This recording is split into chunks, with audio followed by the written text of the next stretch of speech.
Hi hello welcome friends. Today நம்ம சேனலில் பார்க்க போகிறது கேரளா ஸ்டைலில் அரைச்சி வைக்கிற மீன் குழம்பு. வாங்க எப்படி செய்கிறதுன்னு பார்த்துடலாம். நம்ம வந்து இன்றைக்கி வந்து 3 கிலோ ஜிலேபி மீன் எடுத்துருக்கோம். இன்றைக்கி அதுக்கான குழம்பு தான் நம்ம பார்க்குறோம். நாங்கள் வந்து எப்போயுமே மீனுக்கு வந்து கழுவிட்டு சாம்பார் பொடியும் உப்பும் போட்டு கலந்து வச்சுருவோம். அது கொஞ்சம் நேரம் ஊறுனா தான் உள்ளே போய் கொஞ்சம் நல்லாயிருக்கும் அப்படின்னு சொல்லிட்டு. அதனால் அது ஒரு பக்கம் இருக்கட்டும். அதுக்கப்புறம் ஒரு வடை சட்டியில் கொஞ்சமாக எண்ணெய் விட்டு கொஞ்சம் வெங்காயம் 2-3 தக்காளி பழம் போட்டு நல்லா வணக்கிக்கோங்க. வணக்கி விட்டுட்டு அதே வீட்டில் அரைச்ச குழம்பு மிளகாத்தூள் 3 ஸ்பூன், கொத்தமல்லி 3 ஸ்பூன் போட்டு ஆட் பண்ணி ஒரு பக்கம் வச்சிடலாம். அது ஆறட்டும். அப்புறம் நான் வந்து ஒரு சின்ன சைஸ் மீடியம் தேங்காய் எடுத்திருக்கேன். அதையும் அரைச்சிட்டு வந்துடலாம். அதுக்கப்புறம் நம்ம அந்த ஒன்றா இது வணக்கி வச்சுருந்தா தக்காளி வெங்காயம் அந்த மிளகாத்தூள்லாம் அதை போட்டு அரைச்சிடலாம். அதையும் அரைச்சிட்டு வந்து இருக்கட்டும்.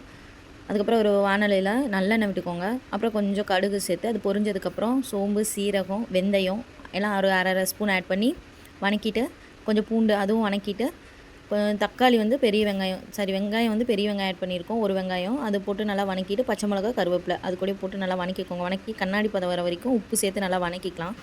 அப்புறம் அது நல்லா வணங்கினதுக்கப்புறம் நம்ம வந்து அரைச்சி வச்சுருந்த அந்த பேஸ்ட்டு அதை ஊற்றி தேவையான அளவு தண்ணி ஊற்றிக்கோங்க.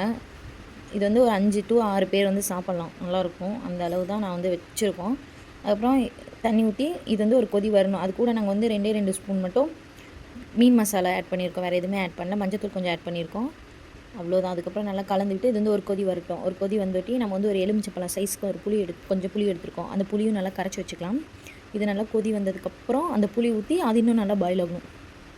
அப்புறம் அந்த ராஸ்மெல்லாம் போனால் தான் வந்து மீன் குழம்பு வந்து டேஸ்ட்டாகவும் இருக்கும். அந்த புளி வந்து கரைச்சி வச்சது வந்து ஊற்றிட்டோம்னா அப்புறம் நல்லா பாயில் ஆகணும். ஒரு 10 மினிட்ஸ் இந்த மாதிரி 20 மினிட்ஸ் இந்த மாதிரி பாயில் ஆச்சுன்னா தான் அதோட ராஸ்மெல்லாம் போய் நல்லாயிருக்கும்.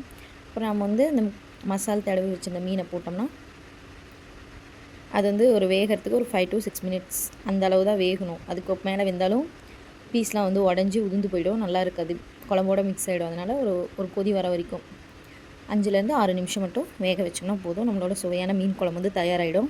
இது வந்து எங்கள் அம்மா வச்சாங்க. இது இப்படி தான் நாங்கள் வைப்போம் எப்போவுமே. சூப்பராக இருக்கும். 2-3 நாள் ஆனாலும் மீன் குழம்பு டேஸ்ட்டாக இருக்கும், கிடவே. நம்ம சூடு மட்டும் பண்ணி வச்சுக்கிட்டோம்னா போதும், சூப்பராக இருக்கும்.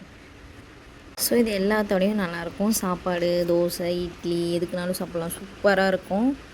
அதே மாதிரி இந்த வீடியோ பிடிச்சா லைக் பண்ணுங்கள், ஷேர் பண்ணுங்கள், கமெண்ட் பண்ணுங்கள். கேடி ஃபுட் கார்னரை சப்ஸ்கிரைப் பண்ணிக்கோங்க. மேலும் இது போல் இன்ட்ரெஸ்டிங்கான வீடியோஸ் பார்க்க என்னை ஃபாலோ பண்ணிக்கோங்க. தேங்க்யூ ஃபார் வாட்சிங்.